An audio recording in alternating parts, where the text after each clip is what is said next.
have to be brutally honest, 5th or 6th for this Arsenal side is just about right as things stand. Guys, welcome back to the Dugout Podcast, and I'm back because of popular demand or plain old controversy. Ryan, the OG of the Dugout Podcast, asked me to give my reasons why Tottenham are the biggest club in London. So I promise I'll keep this short and sweet, just like Chelsea's history. Managers. Arsenal can't attract a big-time manager. You went and got the cone boy from Manchester City. You'll automatically think just because he was under Pep that he is going to be the next Pep. That's not how it works. You had the opportunity of getting Ancelotti and you let him go to Everton. So Chelsea, they went and got Lampard. Okay, cool. He did well in the championship with Derby. But let's be real, guys. Come on, Lampard isn't tested at a high level. And when all the hype dies down, all the evidence will point that his appointment was a bad idea. All signs show that Tottenham are progressing in a forward direction, going and appointing a world-renowned manager who's won trophies. And yes, Chelsea will know all about Mourinho because he helped establish them as a club in 2003. Let's talk facilities. Tottenham has the best stadium, hands down. Arguably the best stadium in Europe. Let's talk training ground because they know how world-class it is. So Arsenal, please tell me, why did you leave Highbury? To go to the Emirates, atmosphere is dead there, completely toxic. Your trajectory as a club has completely changed ever since you left Highbury. And Chelsea, come on, we keep on hearing about these plans to improve and increase the capacity of your stadium. When is it going to happen? Let's talk money and revenue. On the 23rd edition of Deloitte's Money League, Tottenham ended up in 8th place in terms of the richest clubs in the world. Chelsea are in 9th and Arsenal are in 11th place. So do you know what has me boggled? With your claim of having the most supporters between the three clubs, you'll say Chelsea and Arsenal on top. Yes, the stats say they're on social media and you claim that you have all these fans all over the world. Where does it relate to revenue? It doesn't help claiming these fans and supporters if it doesn't actually show within your profits. Maybe I'm speculating as well on this. Coronavirus has impacted a lot of businesses and football clubs across the world. How does Chelsea go out and splash cash on Hakim Ziyech and Timo Werner? How do you do it? How do you spend these millions when everyone is taking it easy in the transfer market? And on that notion, I bet you something is going to happen with FIFA saying that you'll have been violating transfer and fair play rules. So when I brought up this topic of between the three London clubs who has the most England internationals, I think it really is an important topic that you can't overshadow. With Tottenham leading the statistic with 78 internationals to Arsenal 63 to Chelsea's 48. Over the seasons, you've seen Tottenham average 3 or 4 players representing the three Lions. So when you want to call yourself the pride of London or the pride of North London, how do you not consider having England players in your team? You need to ask yourself, does your team really represent London, England? I'm going to give you another scary statistic. Under Arsene Wenger, you'll have this French connection type thing where you had the likes of Thierry Henry, Vieira, but those days are gone. Your club is still trying to replicate that magic, but it's quite fizzled out. Recent French players that have come to mind are Giroud, Guendouzi, Lacazette, Pepe. But what is happening at your club? So, is there any England representation there? You've had about 30 French international players represent your club. I think you're just a shit PSG. We also spoke of feeder club mentality. So when you look at Tottenham, you think of the likes of Dimitar Berbatov that went to Manchester United. You think of Luka Modric and Gareth Bale that went to Real Madrid. And yes, they've left our club and have won titles. But how can we forget the number of players from Arsenal and Chelsea that have made other clubs greater? How can we overlook Chelsea's inability to recognize talent? Let's look at players that have left Arsenal for better. Thierry Henry to Barcelona, Sanchez and Van Persie to Manchester United, Aaron Ramsey on Juventus on a free, Giroud to Chelsea to win the Europa League.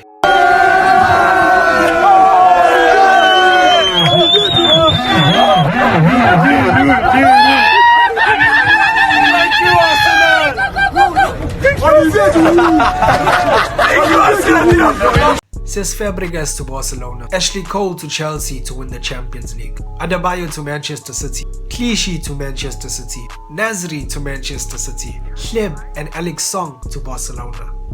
So how is Arsenal going to compete for major trophies when you sell to direct rivals like Chelsea, Manchester City, Manchester United?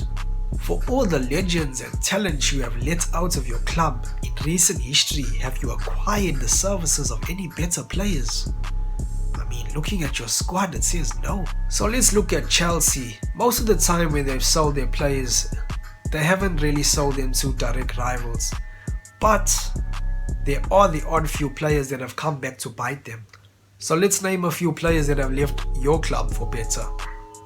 Arjen Robben, he left to go to Real Madrid and ended up at Bayern Munich. Diego Costa, Atletico Madrid. Oscar to Shanghai. Ivanovic to Zenit. Ramirez and Drogba to China. Let's look at the players they have let go to rival. Mata and Matic to Manchester United. I think I could definitely say that they are pivotal players for Manchester United. Maybe not Mata so much anymore because of the arrival of Bruno Fernandes and having Paul Pogba there as well. But still, he's had an important part to play at Manchester United's recent history with their recent form, their recent achievements, Europa League. Let's look at Lukaku, who went to Everton and ended up at Manchester United. At one stage, he rivaled and competed quite well with Kane for a Golden Boot. He didn't win it, but it showed his true talent. And where is he now? He's at Inter Milan, bossing the Serie A league. Let's look at Daniel Sturridge, who went to Liverpool. Easily one of the best and most composed finishers I've seen. With a great striker next to him in the likes of Suarez, you saw what he was capable of. Kevin De Bruyne, who went to Wolfsburg and ended up at Manchester City. You can see for yourself that when Manchester City don't have him in their squad, they are a different team, and with him they are a different beast. So you let Salah go to Roma and he ended up at Liverpool. Oh my gosh, how could you not recognize the potential of this boy? When I first saw him in Basel, I knew he was something. And I know Oba won the Golden Boot with him as well. But Mo Salah is everything that Oba wishes he could be. Mad pace, composed finishing. He can do it from any angle. How did you let it go? I tell you, when Aubameyang goes to sleep at night, he wishes he could be a king and a pharaoh like Mo Salah. So now I'll be wrapping up on my final points. Let's look at the season when Chelsea won that brilliant Champions League. That same season you finished 6th behind Newcastle United. It was the first time in my history of watching football that I had to see a club win the Champions League to qualify. And that's another part of where our hatred of you stems. You had to win the Champions League to knock us out of actually qualifying. We were actually better than you that season. You won the Champions League with Roberto Di Matteo. Where is he now? You see what you'll do to managers? So many reasons make it clear that Chelsea winning the Champions League that season was a fluke. Where is Roberto Di Matteo now? And the way you'll finish the league, the Premier League that season, let's look at the Europa League. Sarri, playing Sarri ball. You'll played Sarri ball under him. You got the Europa League, but where's the man now? He had to leave. Because why? Your club is like a curse for managers. It goes to say both Arsenal and Chelsea are toxic. You're not toxic. You must understand you're not toxic. The reason why I hate Chelsea is because you're not delighted to be a thorn in our side rather than winning something. You will be happy. You will be happy to see us miserable. And that's like a trophy to you. Chelsea is like the methylated spirits the barbers put on the heads after cutting. As you're feeling good, you look in the mirror, you like how you look, you like how you feel, hey, the haircut is right. Boom, the sting comes. That's what Chelsea are to my club, Tottenham. I can't tell you how many times I've seen my club scout a player and then Chelsea go and scout the same player. I swear, even if it's not for us, You'll just do it to teams in the league where someone will be interested in a player. You'll want looking at the player or something. All of a sudden, when the deal's about to happen, oops, Chelsea come in. Why? It's just like that with Timo Werner. Liverpool were in it. They were about to get the deal done. It was gonna be a player that they could substitute maybe with Roberto Firmino, add another dynamic to their team, go up a level, and then Chelsea come in. Hey, Timo, scheiße the sign. Scheiße the sign, my bro. And you know what I can see happening to Timo at your team, Chelsea? Do you know what I foresee happening with Werner at your club? The same thing that happened with Morata. He's not gonna shine there. He's not. I don't care what number you'll give him. I don't care if it's number 9, number 10, number 11, whatever. He's not gonna shine at Chelsea. Maybe he'll have his moments of brilliance, but something's gonna happen. Your club is too toxic.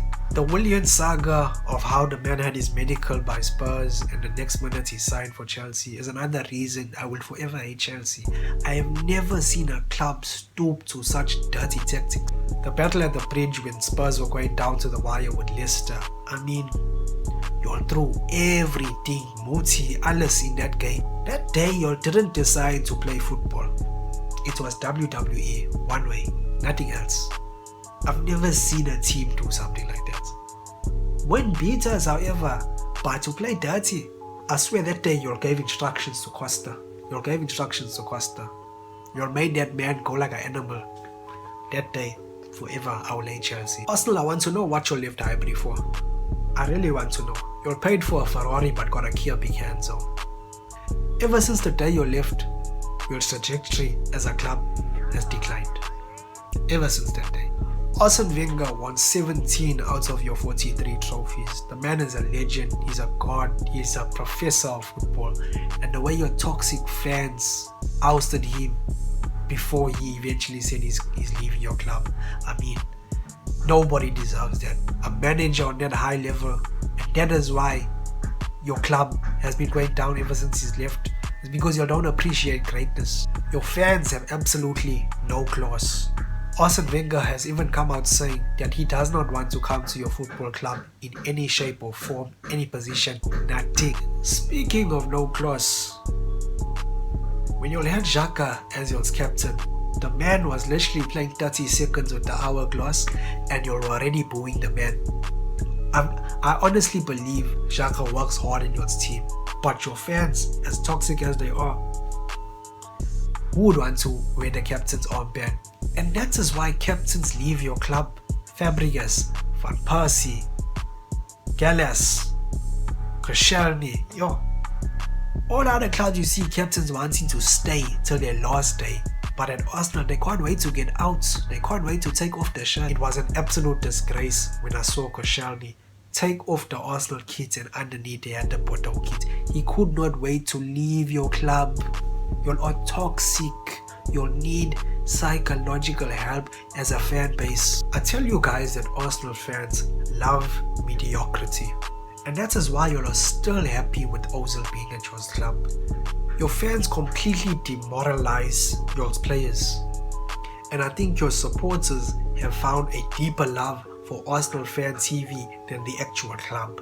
You know, I'm sorry to even have to say this, but I think Arsenal Fan TV is the equivalent of keeping up with the Kardashians. You got Robbie, who's Kris Jenner, and then you got DT, Troops, and Claude, who like the Kardashian sisters. And that's why I'm saying Arsenal fans will rather tune in for that reality drama than watch your club do rubbish. And the belief when you speak to fans here about how the team is going to be so amazing, how Pepe is going to come in and boss the league, I think it's because you don't watch soccer. Boys, I've said what I said. This is how your clubs operate. If you're not happy, don't fight with me. Send an email. Send an email to your clubs. Email the directors. I mean, that's your club. You all pay. You all pay to buy the merchandise, to watch the teams play and do rubbish.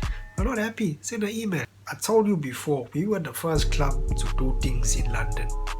And when we have this conversation around the table, Arsenal and Tottenham have history. Right? We have history. You get Chelsea, there's like a small child that just wants to be in the middle of the argument. Doesn't like when mommy and daddy are fighting. And then you got Chelsea standing with Arsenal to be against Tottenham. It's like Tottenham or the absent father that wasn't around. And that's why I say periods have happened. Tottenham started it all. Arsenal had their glory period and their invincible team. Chelsea were established in 2003, coming along with their owner, their Russian owner. And since then, you'll have had a glory period. You'll have bought your trophies. But now, what has happened? You'll have seen the rise of Spurs. You'll have seen that Spurs are doing something consistently every season. And there's room to grow. With everything that we have, our facilities, we can only get better. We can only get better and above and beyond. And like I said, Chelsea, it's nice. I like what you are building. Those players that you are signing this season, the season's not even over. People are still dying of corona. You're spending the millions. Carry on.